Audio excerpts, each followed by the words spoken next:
Zing.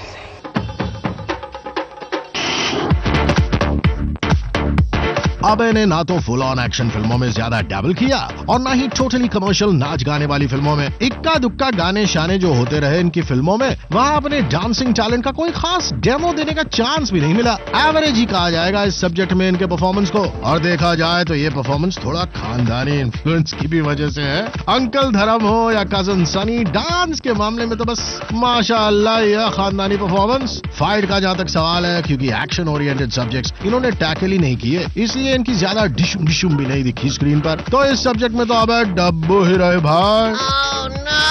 हो सकता है कि आने वाली किसी फिल्म में धमाल कर दे, पर हमारे ग्रेड्स तो अब तक की परफॉर्मेंस पर ही दिए जा सकते हैं, और इसलिए फिट ऑफ इट में अभय जी को हम देते हैं डी।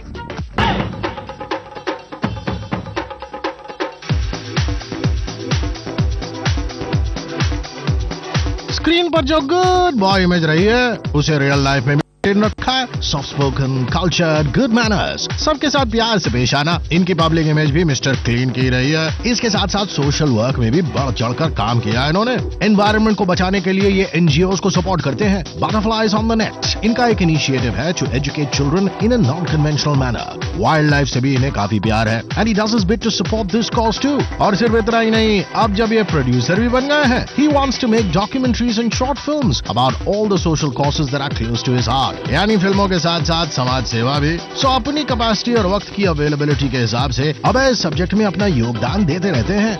एंड हमारी ग्रेडिंग कैरेक्टरोनॉमिक्स में इन्हें देती है एक बी।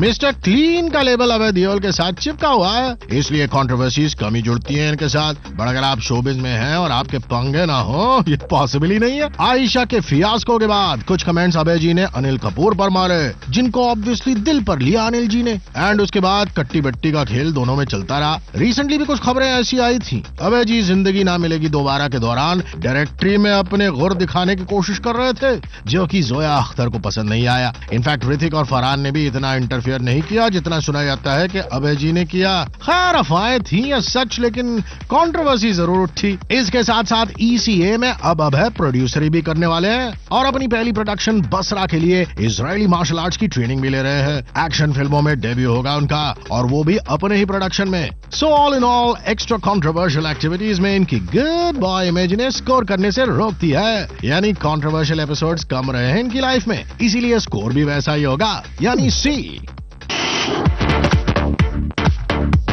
पूरी रिपोर्ट कार्ड के एनालिसिस के बाद अभय का ओवरऑल ग्रेड है सी। हमारे बॉलीवुड में वैरायटी चाहिए दोस्त, थोड़ा एक्शन, थोड़े ढिंड चैक टाइप रोल्स भी तो करो, ताकि ऑडियंस आपको मेन स्ट्रीम स्टड्स में गिनने लगे।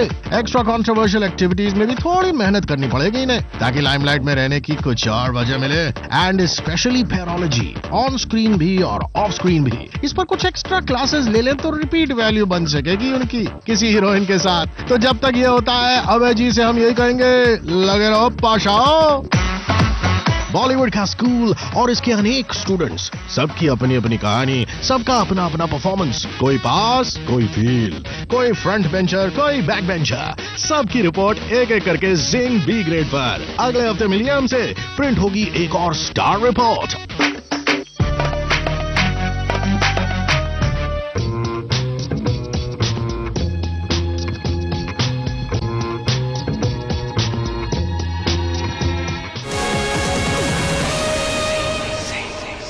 Zing.